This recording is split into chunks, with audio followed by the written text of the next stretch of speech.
继续进段消息，就来看这个国民党选总统的热门的人选侯友宜，针对着两块立场，明确来表态。伊讲伊反对台独，嘛反对一国两制。今仔日佫表示讲，和平需要互相对等、友善、尊严、良性来互动。就伫侯友宜的态度愈来愈积极的同时，国民党的秘书长黄健庭嘛来透露，讲国民党真有可能17号就会来决定着清调选总统的人选。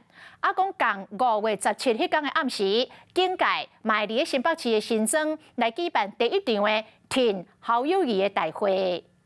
和平是需要彼此之间对等、友善的、尊严的互相良性的互动，能够多沟通、多了解，这样才可以降低所有的冲突。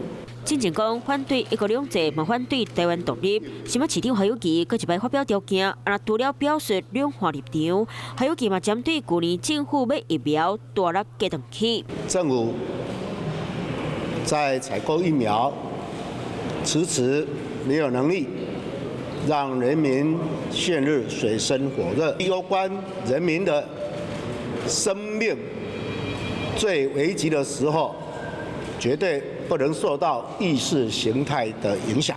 侯友宜的态度愈来愈主动，国民党秘书长黄健庭嘛讲，会透过民调和问党内意见，就有可能在17号的决定人选。如果我们办初选，郭台铭没有资格，的主要的候选人大概就是郭跟侯嘛。那侯跟郭现在两个也都各自在努力嘛。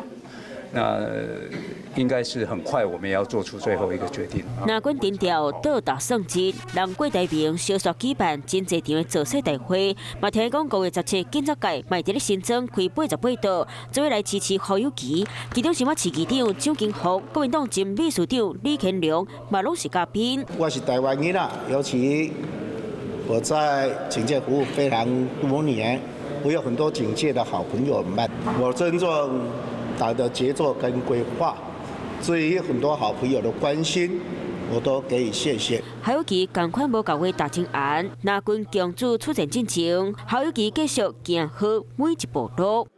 嗨，我是庄宇杰，想要看到更多的新闻内容吗？赶快订阅华视新闻的 YouTube 频道，并且开启小铃铛，跟着宇杰一起看新闻吧。